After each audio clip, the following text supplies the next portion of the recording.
Thunderhead by Mary O'Hara, Chapter 7. When Goblin was 2 weeks old, he accompanied his mother, ridden by Nell, up to the saddleback. Nell made the ride bareback, without even a blanket, because she intended to return on foot. She sat, relaxed but comfortable, across Flicker, her feet in their Congress gaiter boots and small chainless spurs, hanging straight down. They started out of the corral at a walk and continued up through the stable pasture. It was a cold day, and already there was the taste of winter in the air. The sky came down in grey and white billows, sweeping the sad brown grass of the September plains. Nell was in black gabardine jodhpurs and grey tweed coat. A red woolen scarf knotted around her throat and a visored cap pulled over her eyes. Her face looked a little pinched and bleak, facing the wind, facing the mountains, facing the long winter. She tried to keep her eye on Goblin, but this was not easy to do. He did not run close to his mother's side, as most foals run.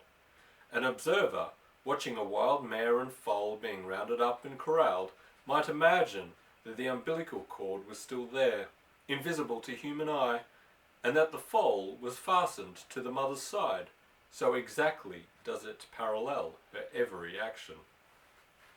Turn to the right, dead stop, rear and wheel, plunge to the left, complete quick turn, straightaway dash. In every manoeuvre the colt maintains its place as close as a Siamese twin. But no umbilical cord bound Goblin to Flicker, hardly even a spiritual tie. He knew her as the source of nourishment, and made peremptory demands upon her when he was hungry or thirsty. And in a rather vague manner he accepted her as a port in a storm, although really preferring to fight his own battles. She was not his life. He made his own. In these first weeks his development had been rapid. Abnormally large and strong to begin with, he grew as if he intended to catch up with the colts who had been born in the spring. Howard and Ken had been working with him, anxious to get the first training accomplished before they left for school. They had penned him, brushed and handled him, lifted his legs one by one, put the halter on him, led him around. He had accepted all this without much struggling. It was a good beginning. They had found that he was not stupid, merely different. There was about everything he did a quality of independence and aggressiveness. Whether he ran at his mother's side or stood far away in the corner of the pasture, he did it of his own will, not because she led him or called him. Sometimes he wandered alone for an hour or two, then returned to nurse, then went away somewhere and lay down to sleep. In a fashion that was uncanny in so young a foal, he took interest in everything he saw, every other horse, every person. It was all his business. He had to investigate, frequently to interfere, which he did by using his teeth and his heels. When he was standing with a group of horses, it annoyed him if his mother moved away or was called elsewhere. He would at first refuse to follow, then would gallop after her angrily, reel and lash out at her.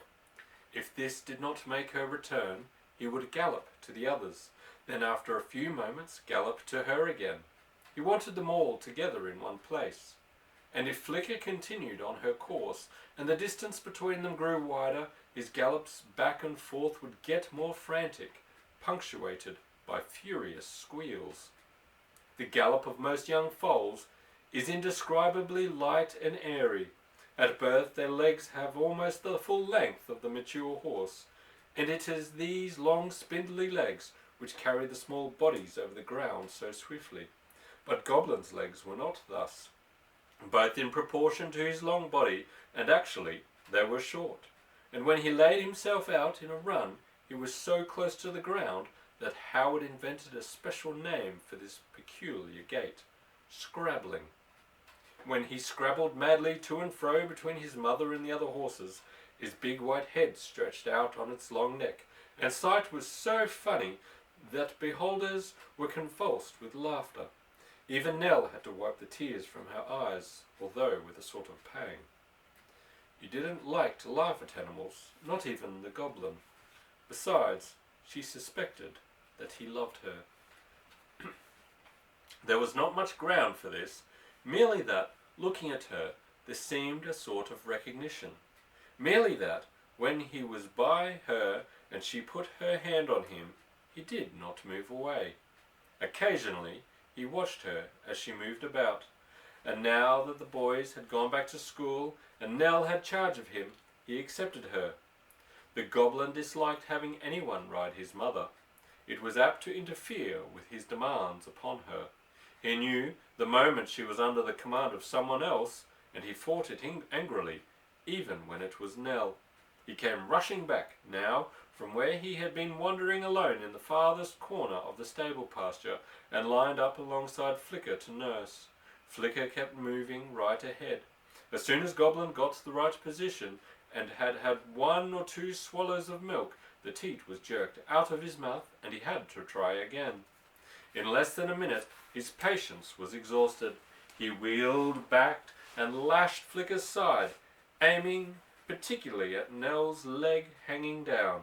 Then he turned around and bit it. Not once only, but for minutes this struggle went on, Nell pushing his head away as well as she could, or swinging her leg up on Flicker's neck. The ferocity and determination of the small creature was astonishing. "You are just a little fiend," exclaimed Nell, laughing, as once again she rescued her leg from a savage nip. This time she snatched off her hat, made a big swing at the foal with it, and touched Flicker into a gentle trot. Goblin galloped away. At the country road gate, Nell dismounted, opened it, and led Flicker through, then waited for Goblin to follow. He showed no signs of coming. He was sulking away off in the corner. She called him, "Goblin, Goblin, come along, boy, come along." The Goblin headed in the opposite direction. Nell hitched Flicker's reins to a post on the country road and walked back to get the colt. It was interesting to try to understand him. He was always up to something. Now he was standing alert, his ears pricked, eyes directed over the fence. Nell called him again. He turned and saw her and started to gallop towards her. Just short of her he brought himself up, breaking on all 4 legs, and stood for a few moments in a funny way he had, head reached out and hanging a little, eyes rolling. Obviously the sight of Nell on foot surprised him. Where was his mother? They had been together. Now here was Nell, 2-legged, on the ground, and his mother nowhere. His thoughts were so apparent that Nell was amused. She called him again, but at that moment Goblin spied his mother and started to her at a dead run, his small hoofs thundering on the ground. Almost reaching her, he stopped with stiff legs sliding in the dirt and looked back at Nell, and turned and scrabbled back to her, then again to Flicker. Every run accomplished with the utmost violence. Nell laughed so that she could hardly walk. Finally, all 3 were through the gate. Nell closed it, mounted Flicker again, and started up the saddleback. Riding slowly up the gentle slope, she was wondering where Banner and the mares would be. Not too far, she hoped. She didn't want a long walk back. On a cloudy day like this, night would fall early. Idly her thoughts played with Goblin's situation. Here was Flicker going into the band of breed mares with a foal by appellation. How would Banner take it? Would he feel differently towards this foal than towards his own? Would he know it was not his? Yes, probably, but he wouldn't care. He never paid any attention to the foals anyway. Well, that wasn't quite true. When the first snow came and the colts looked at it forlornly, not knowing where the green grass had gone, the stallion poured up the snow to show them the grass underneath. It was even richer and more nourishing now that it was dried. And of course, if anything attacked a colt, a wild cat or timber wolf, the stallion would fight the intruder to the last drop of his blood. But mostly he merely tolerated the colts. and that only as long as they were small. As they approached the age of yearlings, the stallion would begin to persecute them. The males, because of jealousy, their hides would be scarred and bleeding from his bites, and the females, because they took up too much of their mother's attention and created a division of loyalty. His mares must follow him only, think of him only, look to him only. It was really a right and proper system, thought Nell, well planned for the good of the herd, which must never get too large, which must have one competent leader, which must never be divided by disloyalties. On the Goose Bar Ranch, for the better development of the colts and the easier wintering of the mares, Rob separated them in December when, depending on just when the colts had been born, they would be from 5 to 7 months old. He would bring the whole band into the corrals, pen the colts and drive the mares out. It was always a long, arduous, exasperating day. As fast as the mares were driven off, they would circle around and come back. The colts would climb over fences and gates of impossible height in the effort to get back to their dams, and both mares and colts kept up a continuous crying, whinnying, and squealing. Benna thoroughly approved of this weaning. He had his part of the work to do and did it well, taking his post between the corrals and the mares, driving them away again if they attempted to get back to their colts. He received his orders from Rob's word or gesture, or merely from the glance of his eye. Their understanding and teamwork were perfect. Nell topped the crest of the saddleback, gasped for breath, and snatched at her hat. Even a gentle wind up here, with that 200-mile sweep from the west, sang in the ears with a sound that was like the taste of metal in the mouth. This particular view always gave her the feeling of being suddenly made empty. She pulled up her horse. The plateau, at an altitude of 8,000 feet, had the wideness of the sea, and it had the waves and the rounded billows. Here and there a long-crested ridge of a monster comber whipped to a creek. It was a seascape painted in shades of ochre and olive.